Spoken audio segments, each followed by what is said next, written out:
Welcome to my channel. गांव की जिठानी। शांति अपने दो बेटों अर्नव और आरुष के साथ शांति से जीवन बिता रही थी।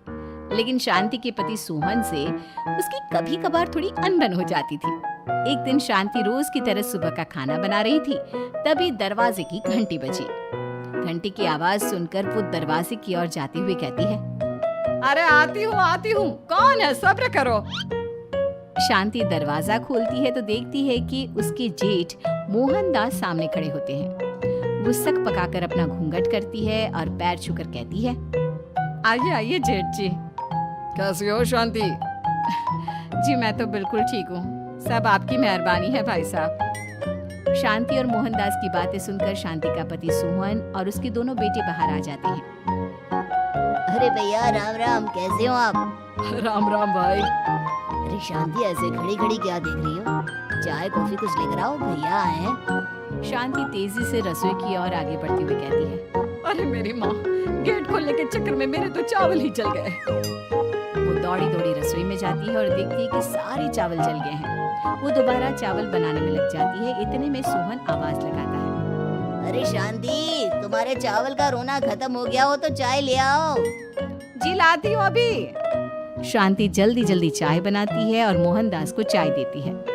सब एक दूसरे की खैर खबर पूछते हुए चाय पीते हैं। चाय खत्म होती ही मोहनदास शांति की ओर देखते हुए मजाक में कहते हैं, शांति, अब तुम्हारी चाय में दम नहीं रहा, अब हमें चाय बनाने वाली बदलनी पड़ेगी। ये कैसे मुमकिन होगा जेठ जी? घर और बाहर का सारा काम मुझे ही करना पड़ता है और कभी कभी जल्दी जल्दी के चक्कर में काम बिगड़ जाते हैं, जैसे आज चावल जल गए। अरे इसी का तो हल लेकर आया हूँ। मैंने रिश्ता देखा है अर्नव और आरुष के लिए। दोनों लड़कियां बहुत सुंदर और सुशील हैं। अगर आप दोनों इजाजत दें तो बात करूँ आगे। सोहन और शांति रिश्ते की बात सुनकर कहते हैं, अब ठीक है, बात चलाइए ना भैया, पर पहले लड़की के बारे में कुछ बताइए तो सही। हाँ हाँ भाई साहब, लड़की कैसी है, परिवार कैसा है, कहाँ के रहने वाले हैं? देखो परिवार तो बहुत अच्छा है, पर वे दोनों लोग बहुत गरीब हैं। दहेज में कुछ मिलेगा नहीं। अरे हमें दहेज में कुछ चाहिए भी नहीं, बस लड़की संस्कारी होनी चाहिए। एक लड़की तो पढ़ी लिखी है और शहर की रहने वाली है, पर दूसरी अपनी गरीबी की वजह से पढ़ न सकी और गांव में रहती है। लेकिन दोनों है बहुत खूबसूरत। अगर तुम सबको देखते ही पसंद ना आ जाए तो मेरा नाम बदल देना। हाँ, पर तो हम आके मूंद कर भरोसा कर सकते हैं भैया।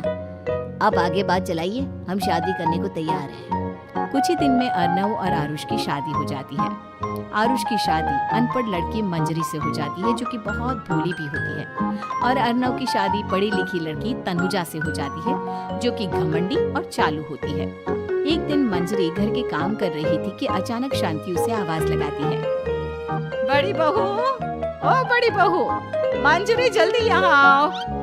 मंजरी जल्दी जल्दी शांति के पास जाती है। बेटा मेरे पैर दबा दे, बहुत दर्द हो रहा है। जी माँ जी, बस बर्तन धोकर आती हूँ। अरे बैठ यहाँ, मेरे पैर में बहुत तेज दर्द हो रहा है। बर्तन छोटी बहू धो लेगी। मंजरी शांति के पैर दबाने लगती है तो शांति तनुजा को आवाज लगाती है, छोटी बहू, ओ छोटी बहू। तनुजा थोड़ी देर से आराम से चलकर आती है। जी माँ जी, आपने बुलाया मुझे? आपको कोई काम था क्या? तो कुछ काम कर रही है या? शांति की बात काटते हुए तनुजा बोलती है, कुछ नहीं माँ, फोन पर अपने घर पर बात कर रही थी। अरे बाद में बात करियो अपने घर वालों से, पहले जाके बर्तन धो ले। तनुजा मुंह बनाते हुए अपनी जिठानी की ओर देखती है और मन ही मन कहती है, ये महारानी वहाँ बैठी है, ये नहीं कि बर्तन धो ले। मैंने इतनी पढ़ाई बर्तन धोने के लिए की थी क्या? तनुजा दांत पीसकर वहाँ से चली जाती है। अगले दिन सब दफ्तर चले जाते हैं, तभी डाकिया चिट्ठी लाता है। शांति चिट्ठी लेकर मंजरी से कहती है, बड़ी बहू, जरा छोटी बहू को बुलाना, एक चिट्ठी आई है। मेरी तो आंखें कमजोर है तो मुझसे पढ़ा नहीं जाएगा।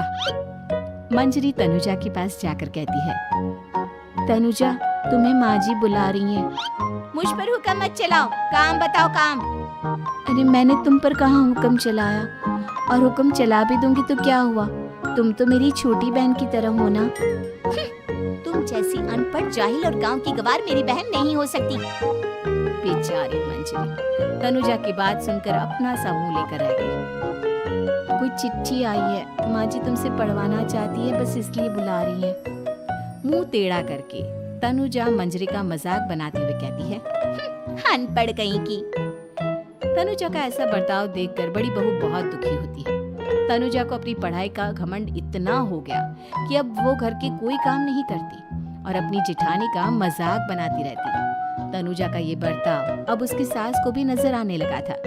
एक दिन शांति ने अपनी बड़ी बहू से कहा, मंजरी, तनुजा हर समय तुम्हारा मजाक उड़ाती है, तुम्हें गुस्सा नहीं आता क्या? आता तो है माँ जी, लेकिन मैं क्या करूं? जब भी उसे कुछ बोलती हूँ वो और भी जली कटी बातें मुझे सुनाकर चली जाती है। मैं उसे अपनी छोटी बहन की तरह प्यार करती हूँ, लेकिन उसके दिल में मेरे लिए कोई इज्जत नहीं। बहू, तूने वो कहावत सुनी है, जुल्म करने वाले से ज्यादा जुल्म सहने वाला अपराधी होता है।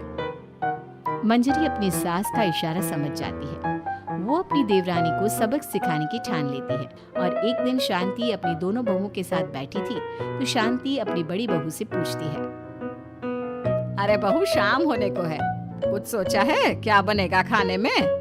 माँ जी, मेरे तो सर में बहुत दर्द है आज। मेरी प्यारी देवरानी ही कुछ अंग्रेजी खाना बनाकर खिलाएगी। सुना है पढ़े लिखे लोग अंग्रेजी खाना बहुत अच्छा बनाते हैं, क्यों तनुजा? इतना कहकर मंजरी अपनी सास की ओर देखकर मुस्कुरा दी। तनुजा अपनी तारीफ सुनकर बहुत खुश हो गई। इतने में शांति कहती है, ये तो सच बात है छोटी बहू, ये तो मैंने भी सुना है। हम भी पक गए हैं बड़ी बहू के हाथ का खाना खा खा कर। तनुजा, तुम्हारी माँ भी तो तुम्हारे खाने की बहुत तारीफ करती है, आज हमें भी खिला दो कुछ अच्छा सा बनाकर। शांति की बात सुनकर छोटी बहू और आसमान पर चढ़ गई, पर उसे ये कहाँ पता था कि उसकी सास और जेठानी उसे सबक सिखाना चाहती है।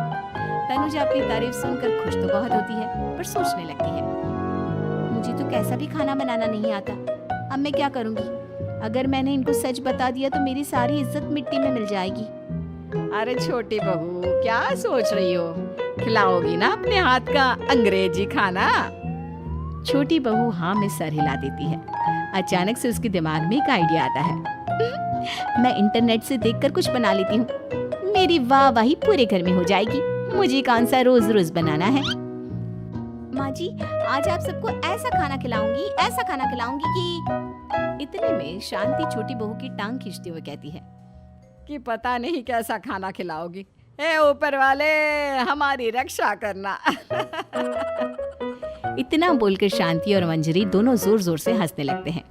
अब तनुजा रसोई घर में चली जाती है और खाने की तैयारी करने लगती है, पर उसे रसोई घर की चीजों के बारे में तो कुछ नहीं पता। जैसे तैसे सारी चीजें निकालती है और इंटरनेट पर देखकर खाना बनाती है। कुछ ही देर में सब लोग घर आ जाते हैं। अरे सुनते हो, आज का खाना हमारी छोटी बहू बना रही है। अरे वाह, आज तो फिर कुछ अंग्रेजी खाना खाने को मिलेगा। कुछ ही देर में खाना बन जाता है तो छोटी बहू सबका खाना लगा देती है। इतने में बड़ी बहू कहती है, क्या बात है देवरानी जी, आज तो बहुत अच्छी खुशबू आ रही है। ये बात तो सही कही बड़ी बहू तूने, खुशबू तो अच्छी है, ऐसी खुशबू तो मेरे खाने में भी नहीं आती। सब मिलकर छोटी बहू की बहुत तारीफ करते हैं और छोटी बहू सातवें आसमान पर बैठ जाती है। अब सभी खाना खाते हैं। जल्दी जल्दी दो, अब तो मुंह में पानी आ रहा है। हाँ हाँ, मुझसे भी नहीं रुका जा रहा। जैसे ही सोहन एक निवाला खाता है तो उसकी आंखों से पानी आने लगता है। ये देखकर शांति सोहन से पूछती है, क्या हुआ जी, खाना इतना अच्छा बना है कि आंखों से पानी आ गया? सोहन चुप रहता है और धीरे धीरे से खाना शुरू कर देता है। इतने में सोहन छोटी बहू से कहता है, बेटी तुम भी तो खाओ, तुम क्यों रुकी हो? खाना सच में बहुत अच्छा है। ये कहकर सोहन जोर से हंस देता है। फिर सब खाना खाने लगते हैं, लेकिन खाने में नमक और मिर्च तेज हो गई थी। तनुजा से कोई कुछ नहीं बोलता, बल्कि उसे भी खाने को कहते हैं। जैसे ही छोटी बहू खाना खाती है, वो पानी पानी कहकर चिल्लाती है, पानी, इसमें तो पानी। ये खाना तो सच में इतना अच्छा बना है कि हमारे साथ साथ देवरानी जी भी इसके स्वाद को कभी नहीं भूल पाएंगी। सही कहा बहू। तनुजा को अपनी गलती का एहसास हुआ और उसने अपनी सास से कहा, माँ जी, ये मेरी गलती नहीं है, इंटरनेट पर दिखाया था कि 4 चम्मच नमक और मिर्च डालने हैं। अब मंजरी को भी मौका मिल गया और उसने तनुजा पर तंज कसा। नाच न जाने आंगन टेढ़ा, हर जगह अपनी पढ़ाई दिखाती हो, दूसरों का मजाक उड़ाती हो। अब पता चला ना, हर चीज में पढ़ाई काम नहीं आती। और तुम तो शहर में रही हो, तुम्हें तो मुझसे भी अच्छा खाना बनाना आना चाहिए ना। बेटा, अगर तूने ठीक से सब सीखा होता तो आज तुझे शर्मिंदा नहीं होना पड़ता। बात शहर या गांव की नहीं होती। मंजरी गांव से आई है, लेकिन उसे घर का काम करना और खाना बनाना सब अच्छी तरह से आता है। तुम शहर में रही हो, तुमने ये सब क्यों नहीं सीखा? छोटी बहू सर नीचा कर सबसे माफी मांगती है और बहुत शर्मिंदा होती है। दीदी मुझे माफ कर दो, मैंने आपको बहुत बुरा भला कहा, पर आपने मुझे हमेशा ही माफ किया। आज मुझे अपनी गलती का एहसास हो गया है।